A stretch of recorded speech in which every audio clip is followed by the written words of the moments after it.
Dans cette vidéo, nous allons voir les bearings, c'est-à-dire les relèvements.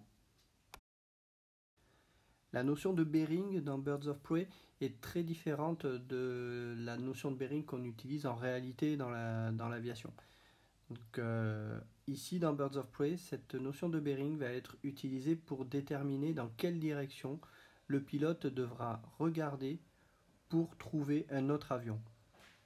En clair, c'est la position de la tête, c'est-à-dire horizontale, dans quelle direction la tête regarde, et verticale, de combien de degrés la tête doit monter ou descendre pour pouvoir voir l'objet.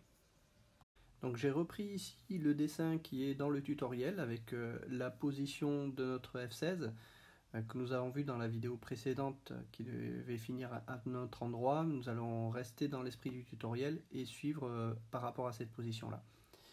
Donc nous avons le F5 qui est situé sur notre secteur avant droit et nous allons donc déterminer le bearing et la hauteur relative de l'avion par rapport à nous. Le bearing va se déterminer en 3 étapes. Tout d'abord, nous allons devoir déterminer la distance horizontale et verticale qui sépare nos deux objets. Ensuite, nous allons nous référer à un tableau qui s'appelle le Vertical Arc Limit Table. Et ensuite, noter cette position sur la cellule correspondante du PHAD. Commençons par déterminer le nombre de cellules latérales qui nous séparent de l'avion. Donc sur l'image, c'est relativement simple. Vous comptez le nombre de cellules pour aller jusqu'au F5. On est donc à 2 cellules, donc 2 hexagones. Ensuite, il faut se référer dans la planche Visual Sighting Head au tableau qui est tout à droite, qui s'appelle Vertical Arc Limits. Dans ce tableau, nous allons regarder la colonne de gauche, X's, et nous allons retrouver le nombre d'hexagones que nous avons compté, en l'occurrence ici 2. Puis ensuite, nous allons compter la différence d'altitude qu'il y a jusqu'à l'avion. Donc si vous vous souvenez, notre F-16 était à une altitude 110 et le F-5 était à une altitude 120. Donc nous avons 10 points d'altitude, 120 moins 110. Donc on va rechercher ces 10 points jusqu'à que l'on obtienne un chiffre qui est supérieur ou égal à cette valeur. On arrive donc ici à 14, ce qui signifie qu'on sera sur la partie à 60 degrés. On va maintenant placer le symbole de notre avion sur le PHAD. Donc on prend le PHAD de mouvement de notre avion, c'est-à-dire celui qui est tout à gauche. On a déjà placé le symbole de notre nez qui est dans la case 255 plus 0 degré. Et donc on a déterminé que le relèvement de notre avion était sur du 60 degrés. Donc on va être dans cette partie-là. Par contre, vous êtes d'accord qu'on peut avoir plus 60 degrés ou moins 60 degrés. Donc plus 60 degrés si l'avion est au-dessus de nous et moins 60 degrés si l'avion était en dessous. Dans le cas présent, le F5 étant au-dessus de notre avion, le pilote va donc avoir la tête qui va regarder vers le haut. On va donc être sur la partie plus 60 degrés. Mais pour pouvoir placer le relèvement sur ce PHAD, il nous faut une information supplémentaire, c'est le relèvement, c'est-à-dire la direction dans laquelle le pilote va devoir regarder. Donc si on se réfère à la position des avions, on identifie que le F5 est sur le radial 300. On va donc identifier ce radial 300 sur le PHAD. Donc vous avez ici, c'est le 315 qui est comme ceci, au milieu de cet hexagone. Et sur le milieu de cet hexagone, c'est le 285 qu'on a ici. Le 300 est donc dans cette partie-là.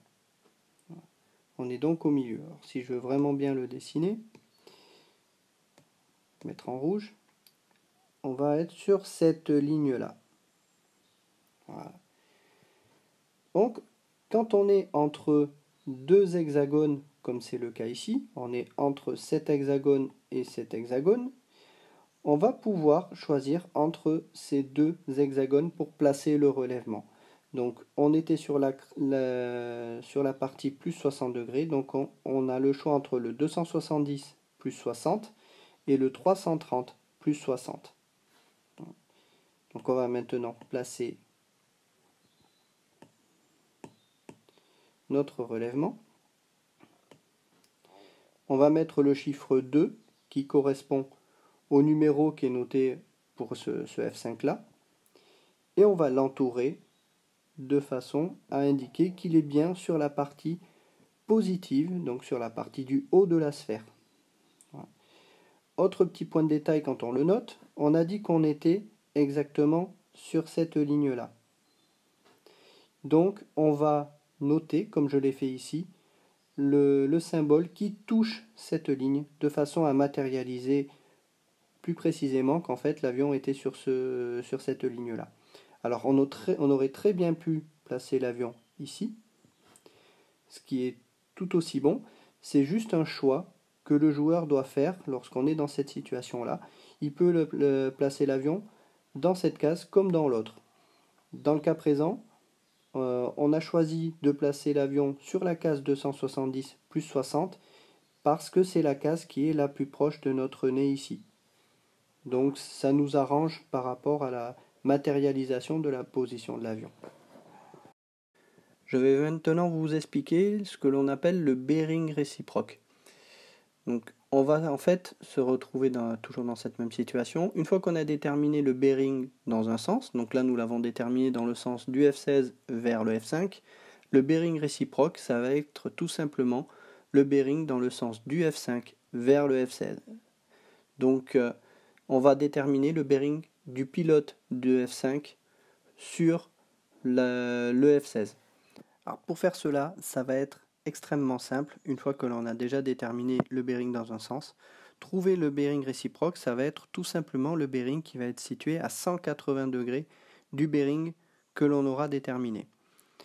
Donc si on prend notre bearing que l'on a repéré ici, donc le chiffre 2, le bearing réciproque dans l'autre sens va être déjà dans la même portion de cercle. Donc ici, nous serons toujours sur un cercle 60 degrés. Par contre, nous ne serons pas sur le plus 60 degrés, nous serons sur le moins 60 degrés. Et il sera à l'opposé. Nous étions donc... Je vais remettre ça.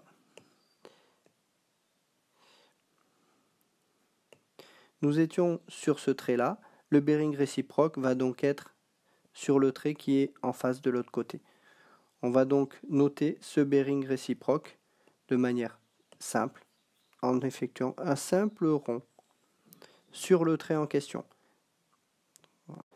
Ce sera ensuite donc au pilote qui joue le rôle de la cible de déterminer si il veut placer son bearing dans cette case ici ou dans cette case là, donc 0,90 moins 60 ou dans le 150 moins 60. Donc là après c'est lui qui choisit. Donc il va pouvoir mettre par exemple si notre F16 est matérialisé avec le chiffre 1, il va pouvoir mettre le chiffre 1 ici qui touche toujours la ligne. Ou alors il peut très bien la mettre de l'autre côté. Donc il y a le choix, comme ça ou comme ça. Dans la prochaine vidéo, nous verrons d'autres angles que l'on peut matérialiser sur le PHAD.